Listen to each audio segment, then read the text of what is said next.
감사합니다. 오늘 함께 은혜 받을 말씀은 시편 62편 5절부터 7절입니다. 시편 62편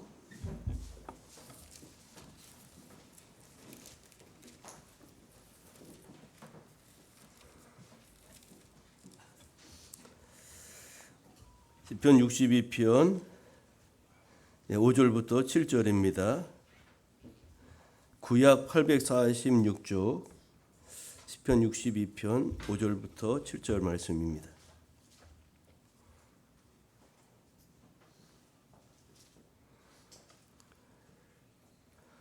제가 말씀 문독하겠습니다. 나의 영혼아 잠잠히 하나님만 바라라. 물은 나의 소망이 그로부터 나오는 도다.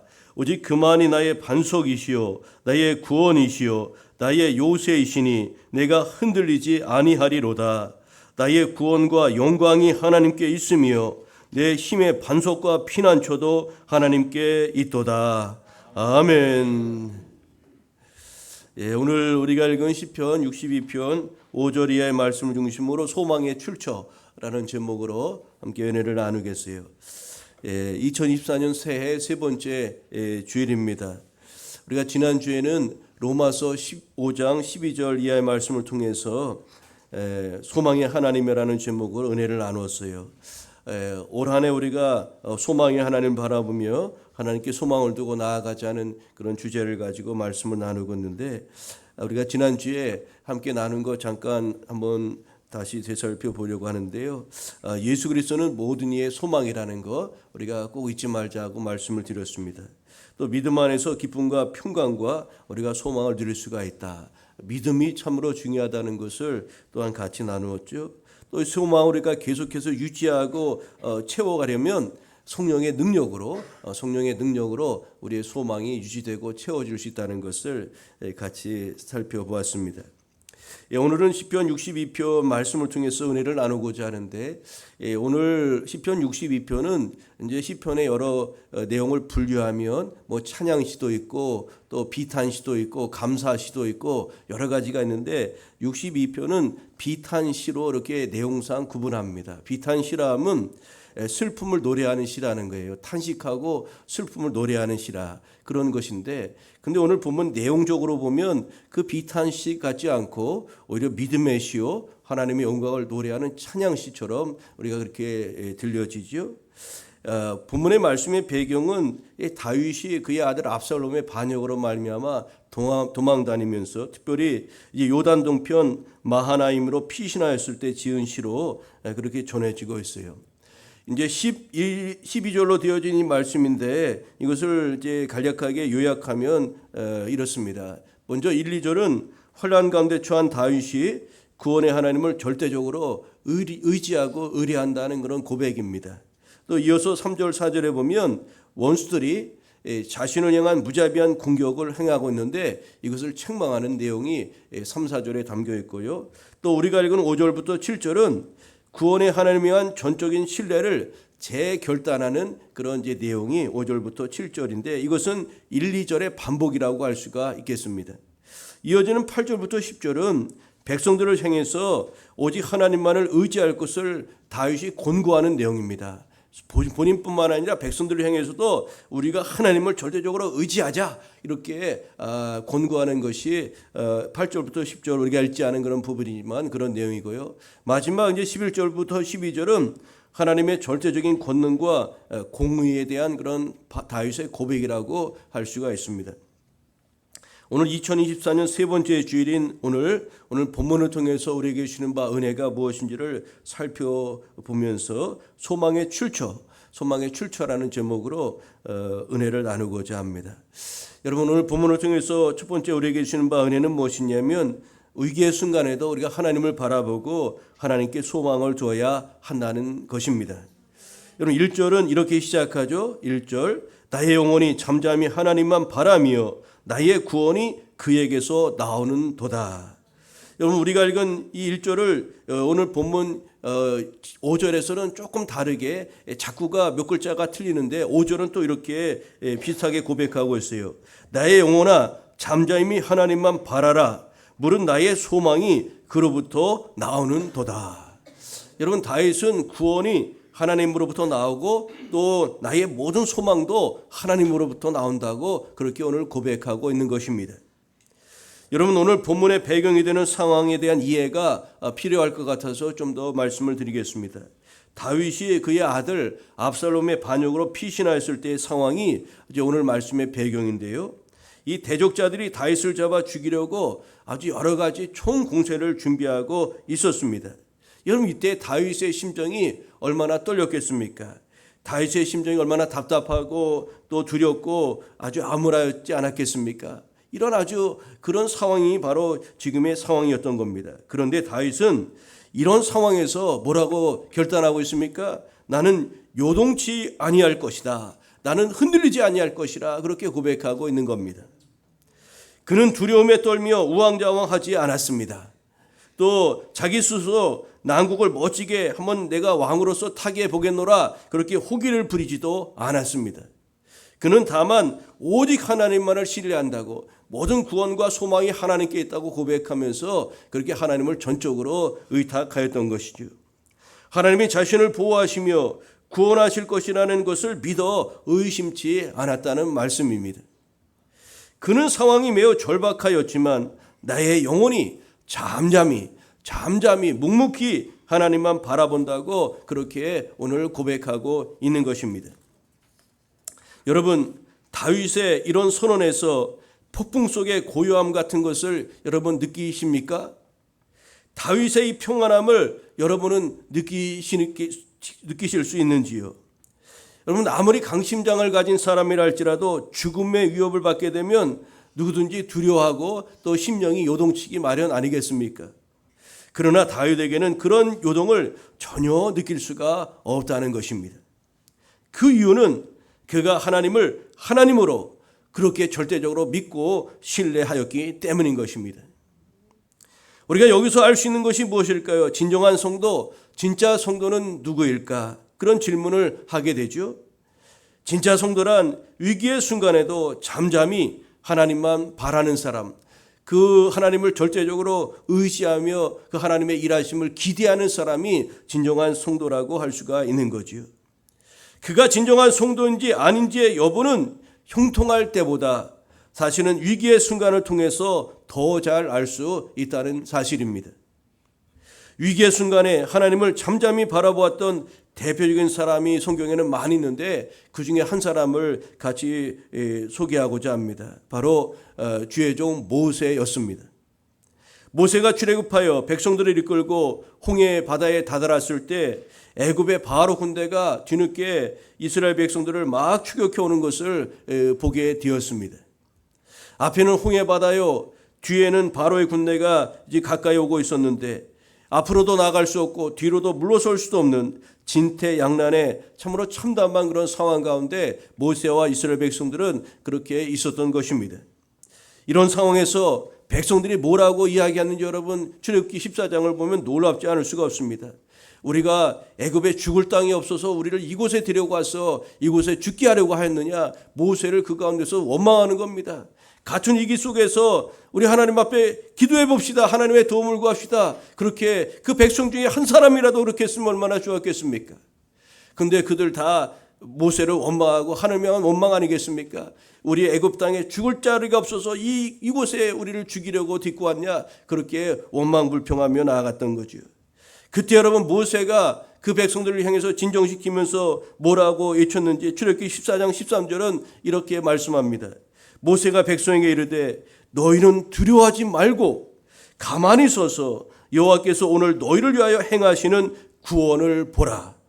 너희가 오늘 본 애굽 사람을 영원히 다시 보지 아니하리라. 하나님, 모세가 하나님의 말씀을 대언한 것 아니겠습니까? 모세는 하나님에 대한 절대적인 믿음이 있었던 것입니다. 앞서 하나님께서 바로의 군대 앞에서 바로 앞에서 10가지 재앙으로 바로 앞에서 이스라엘 백성들을 출애굽시켜 주셨는데 이제 와서 그들을 죽게 내버려 두신다는 것은 있을 수도 없고 상상할 수도 없는 겁니다. 그러면 그 문맥이 그 상황이 맞지가 않는 것 아닙니까? 아니 10가지 재앙으로 출애굽 다 시켜놓고 여기 와서 죽게 만든다면 하나님이 그렇게 이곳에 정말 백성들의 말처럼 그 홍해바다 앞에서 죽게 만들게 하시려고는 하나님의 그런 계획이었다는 것입니까? 모세는 그것을 받아들일 수가 없었던 겁니다. 모세는 하나님이 이스라엘을 반드시 구원하실 것이요, 당신들은 가만히 있어서 하나님의 구원의 역사를 바라보라고 백성들에게 그렇게 선포하였던 것입니다. 여러분, 이처럼 신앙의 진정성은 위기의 순간에 아주 뚜렷하게 드러난다는 것을 우리는 알 수가 있죠. 위기의 순간에도 하나님을 바라보며 하나님께 소망을 두고 나아가는 우리 교회 여러분 되시기를 간절히 소망합니다. 오늘 본문을 통해서 우리에게 주는 두 번째 은혜는 무엇일까요? 하나님만이 나의 구원자라는 그런 절대적 믿음이 오늘 저와 여러분에게 있어야 합니다. 오늘 본문 6절을 보면 이렇게 말씀하죠. 오직 그만이 나의 반석이시요 나의 구원이시요 나의 요새이시니 내가 흔들리지 아니하리로다 라고 다윗이 고백하였습니다. 여기서 우리가 주목해야 될 단어가 무엇입니까? 여러분 한번 여러분 마음에 드는 단어를 한번 이렇게 골라 보십시오. 어떤 것이 가장 우리가 주목할 그런 말씀일까요? 오직 그만이, 오직 주만이. 그것이 가장 핵심적인 말입니다. 반석, 구원, 요새, 흔들리지 아니한다, 내가 흔들리지 않은 것, 그거 중요한 것 아닙니다. 오직 주만이, 우리 하나님 누구신지를 하는 그 고백, 그 믿음이 중요하다는 겁니다. 그 고백이 있으면 뒤에 거는 부수적으로 쫓아오는 것 아니겠습니까? 여러분, 오직 주만이, 오직 그만이라는 말씀에 우리는 주목해야 됩니다. 즉 하나님 외에 다른 구원자가 없다는 고백이지요. 이것은 하나님만이 고난과 어려움에서 자신을 구원하실 수 있다는 그런 고백일 뿐만 아니라 세상에 하나님만이 유일무이한 구원자가 된다는 그런 믿음의 고백인 것입니다. 이 믿음의 터 위에서 다윗은 평생을 주님을 바라보고 힘들고 어려울 때마다 그렇게 하나님을 신뢰하고 믿고 그렇게 의지하면서 믿음의 길을 걸어가 마침내 승리의 삶을 살았던 우리 믿음의 선진이라는 것을 여러분 잊지 마시기를 바랍니다. 여러분, 오늘 2024년을 시작해서 이제 세 번째를 맞이한 주일인데 올 한 해 우리에게도 오직 하나님만이 나의 구원자라는 이런 절대적인 믿음이 우리에게도 있어야 될 줄로 믿습니다.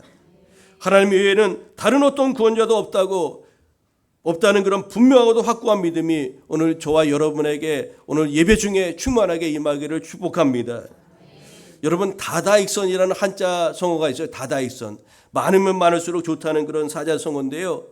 여러분, 가끔 이제 TV를 보면은 이제 주인공이 어려움에 처하면요, 도움을 구하려고 온갖 신들의 이름을 부르는 그런 모습을 우리 드라마나 그런 거에서 볼 수가 있고요. 또 우리 사람들 속에서도 볼 수가 있어요.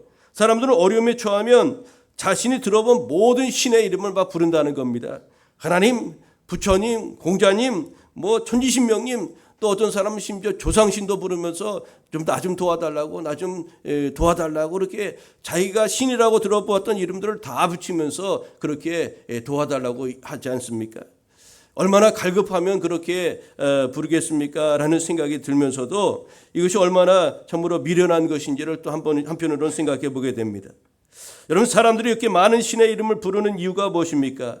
그 중에 한 신이라도 자신을 도와달라는 것 아니겠습니까? 그러나 이것은 진정한 구원자가 누군지 모른다는 말이기도 합니다. 진짜 구원자가 누구인지 모르기에 자신이 부르는 많은 신들의 이름 중에 한 구원자라도 걸리길 바라는 그런 심정에서 이렇게 이신저신 막 부르는 것 아닙니까? 온갖 잡신들을 다 부르는 것 아니에요? 근데 여러분, 사실 구약의 이스라엘 백성들도 하나님의 선민이고 하나님의 유일신 사상으로 하나님을 믿고 나아가야 됐지만 그들은 하나님의 이름을 부르면서도 때로 바알신을 부르고 아세라와 같은 우상의 이름을 함께 불렀던 경우가 많았다는 사실입니다. 하나님께서 그것을 몹시 슬퍼하셨어요. 그리고 나 외에 다른 신을 내게 두지 말라고 주의 종들을 통해서 선지자들을 통해서 계속해서 말씀하지 않으셨습니까? 여러분, 이것은 무엇입니까? 그들에게 하나님만이 유일한 구원자 자신하는 절대 믿음이 없었기 때문에 이렇게 하나님 이외에 바알 이름을 부르고 아세라 이름을 부르고 온갖 자신들의 이름을 부르며 나아간 것 아닙니까? 여러분 세계사 시간에 배웠겠지만 이 애굽 이집트는 다신 국가 아닙니까? 온갖 잡신들이 가득한 겁니다. 그리스는 뭐 말할 것도 없고요. 뭐 온갖 잡신들이 그 이스라엘 주변의 여러 나라들에는 온갖 잡신들이 많은 겁니다. 그런데 하나님은 이스라엘 민족의 하나님이 되어주셨고 유일한 하나님으로 그들의 하나님 되심을 이렇게 알려주신 것 아닙니까? 여러분 오늘날 교회 다니는 성도라는 사람 중에서도 하나님 이름 외에 다른 신의 이름을 부르는 이들이 있다는 것이 우리를 참 놀랍게 합니다. 이건 역시 하나님을 유일한 구원자로 인정하지 못하기 때문에 일어나는 일 아니겠습니까? 그런 사람들은 하나님을 믿는다고 말하지만 사실은 믿는 것이 아니죠. 믿음은 절대적인 것이요, 그것은 나뉘어질 수 있는 것이 아니기 때문에 그렇습니다. 여호수아는 이스라엘 백성들이 이렇게 왔다 갔다 하는 백성들을 향해서 여호수아 24장 15절 말씀을 통해서 이렇게 외쳤습니다. 만일 여호와를 섬기는 것이 너희에게 좋지 않게 보이거든 너희 조상들이 강 저쪽에서 섬기던 신들이든지 또는 너희가 거주하는 땅에 있는 아모리 족속의 신들이든지 너희가 섬길 자를 오늘 택하라. 오직 나와 내 집은 여호와를 섬기겠노라. 여러분 여호수아는 백성들에게 왔다 갔다 하지 말고 하나님을 믿든지 믿지 않든지 양당 간에 이제 결단하라고 그렇게 촉구하였던 것입니다. 여러분 절대자는 하나입니다. 절대는 올리원인 것입니다. 따라서 구원자도 오직 하나입니다. 절대자란 이 말에는 오직 하나라는 것을 전제하는 말 아닙니까? 여러 절대자가 있다는 것은 그 말 자체가 모순입니다. 절대라는 것은 하나라는 것 아닙니까? 유일하다는 것 아니겠어요? 절대자는 한 분이요. 그분은 바로 우리의 유일한 구원자 되신 하나님이심을 여러분 잊지 마시기를 바랍니다.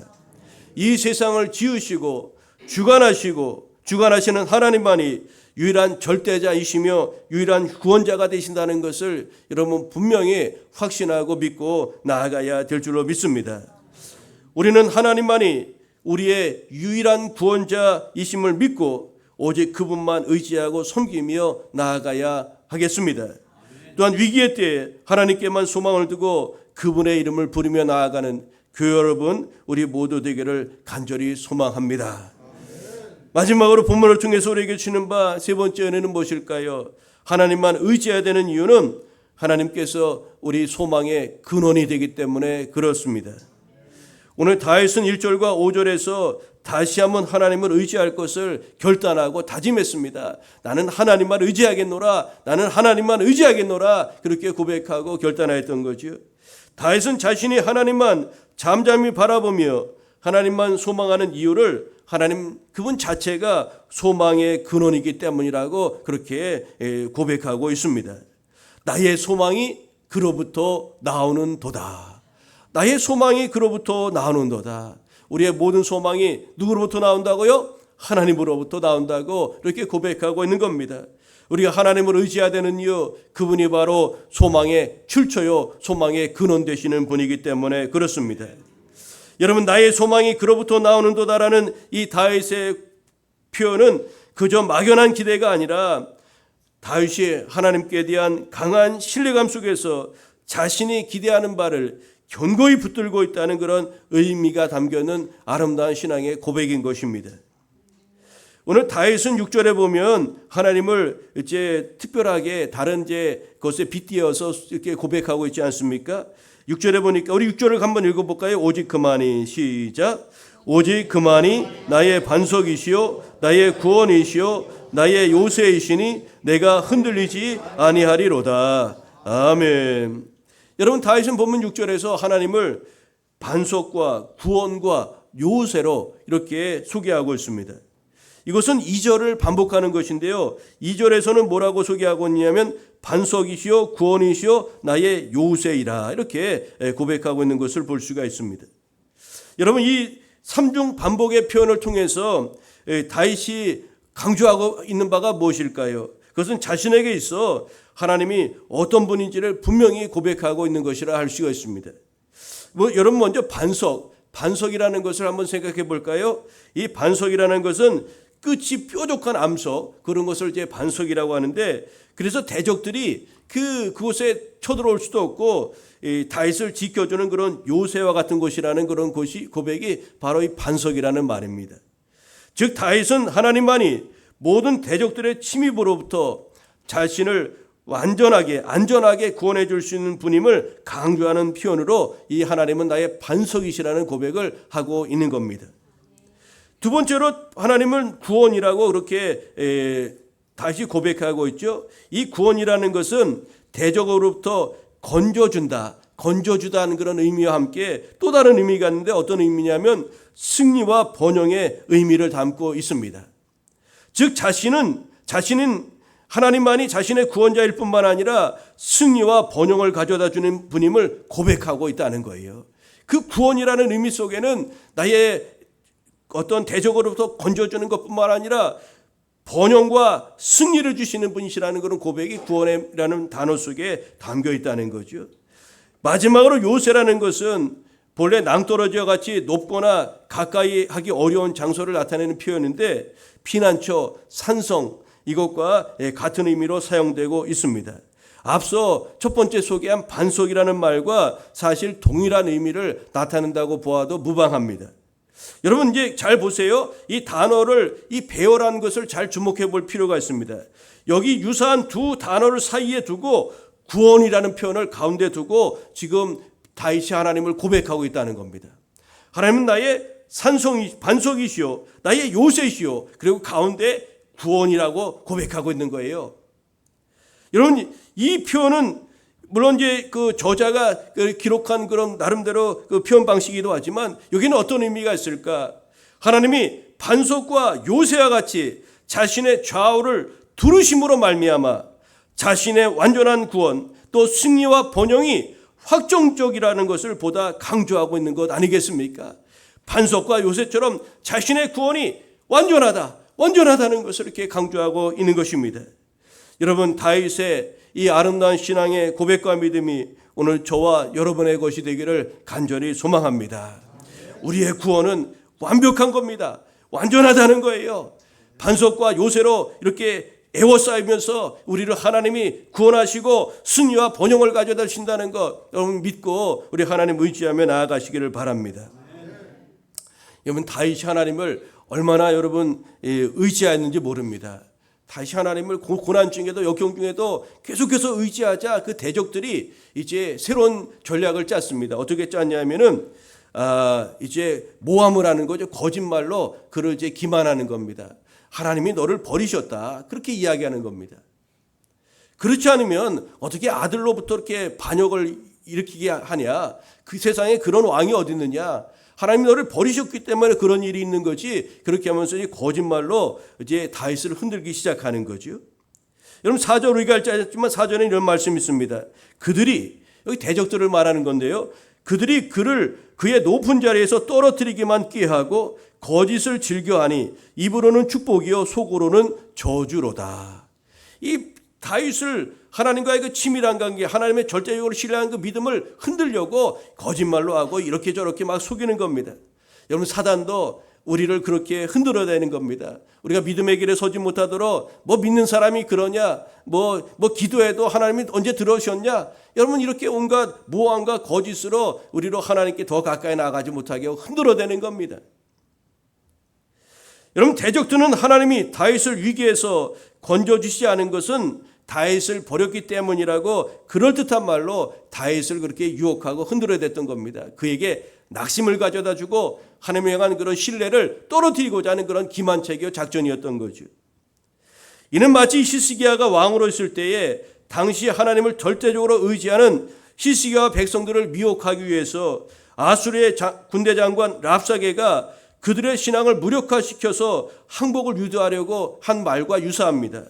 그가 모아서 뭐라고 이야기했느냐면 이렇게 말합니다. 하나님이 히스기야 왕을 버렸고 자신을 유다를 멸하라고 하셨다고 거짓으로 그렇게 히스기야 왕과 백성들을 미혹하려고 했던 것을 우리가 구약 성경을 통해서 볼 수가 있지 않습니까?